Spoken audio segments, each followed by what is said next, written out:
Beleza, galera, vamos retomar o nosso raciocínio a respeito da síntese das proteínas, especificamente no processo chamado de splicing. Dá uma olhada aí. Então, nesse processo de splicing, dá uma olhada aí o que acontece. Os introns representados aqui, lembrando que o splicing ocorre só nos eucariontes, então, procarionte vai ter a leitura total aí de uma parte do DNA produzindo RNA mensageiro, que vai ser lido pelo processo de tradução. Já nos eucariontes, os introns, que estão representados aqui em laranja claro, eles serão lidos junto com os exons, que estão representados no DNA pela cor laranja escura. O que você tem que lembrar? Que os introns são partes não codificantes que vão ser retirados depois pelo processo de splicing no RNA mensageiro. Então, repara só aqui, ó, pré-RNA mensageiro, contendo introns e exons, após a retirada desses introns, o RNA mensageiro maduro migra para o citoplasma e lá ele vai ser lido pelos ribossomos, realizando o processo de tradução. Perfeito? E aí, quando a gente olha para o ribossomo, que é um maquinário que vai fazer esse processo de leitura e produção, leitura do RNA mensageiro e produção de uma proteína, o que ocorre aqui nos ribossomos? Primeiro, o ribossomo nada mais é do que uma união de RNA ribossômico com proteínas, certo? Por isso também pode ser chamado de uma ribosima.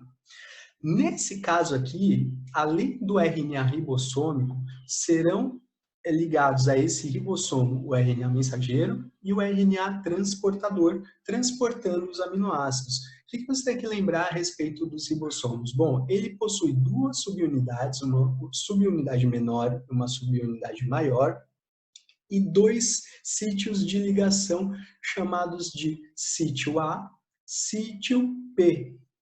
O último sítio aqui é o sítio E, de saída, por onde vai sair o RNA transportador. O sítio A é por onde chega o RNA transportador e por onde esse RNA transportador se liga ao ribossomo, criando aqui uma ligação também com o RNA mensageiro. Aqui no sítio A, a gente já observa a primeira união de RNA mensageiro com RNA ribossômico e RNA transportador, que transporta aqui o aminoácido. Depois dessa primeira união, é passado tanto o RNA mensageiro quanto o RNA ribossômico são passados para esse sítio P. Sítio P significa um sítio da produção da proteína. Então, o sítio P lembra que é o sítio da proteína em si, onde a proteína será formada. E aqui a gente observa que os aminoácidos que são trazidos pelo RNA transportador vão se desprender desse RNA transportador e serem ligados entre si por ligações do tipo peptídicas, que são realizadas a partir do ribossomo em si. RNA transportador junto com o RNA mensageiro, nós podemos ver nesse momento, portanto, a ligação do códon, né, a trinca de bases do RNA mensageiro, com o anticódon, que nada mais é do que a trinca de bases do RNA transportador.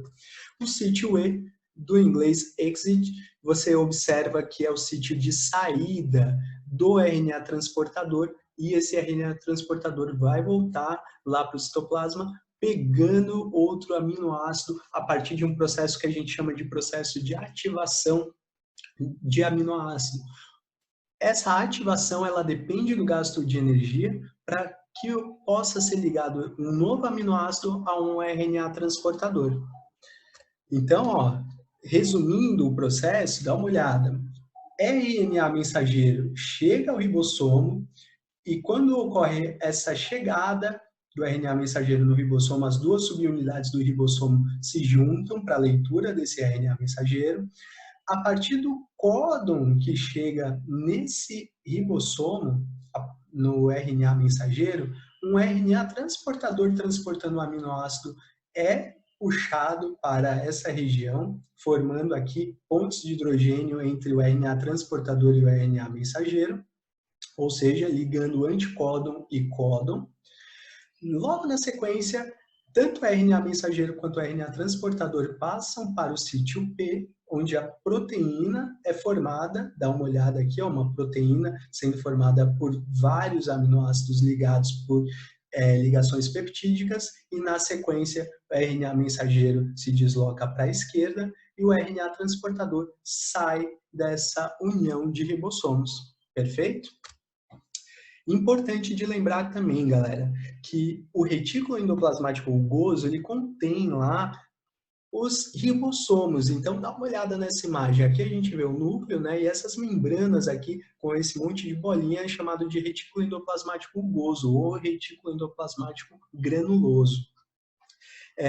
Aqui dentro também serão produzidas proteínas, mas qual que é a principal diferença? Repara aí, que quando o RNA mensageiro chega aos ribossomos que estão na superfície desse retículo endoplasmático rugoso, as proteínas que são produzidas nesses ribossomos, elas vão sendo encaminhadas, tá aqui, ó, elas vão sendo encaminhadas para dentro do retículo endoplasmático rugoso. E daí, essas proteínas que podem tanto ser exportadas ou ficarem dentro da célula, elas vão ser encaminhadas para o complexo golgiense, onde serão embaladas e ou exportadas ou armazenadas, inclusive algumas delas formando aí as enzimas que vão estar dentro dos lisossomos e serão importantes para o processo chamado de digestão intracelular. Maravilha? Bom, esse é o processo de síntese de proteínas. Espero que eu possa ter ajudado vocês. Valeu, galera. Um abraço.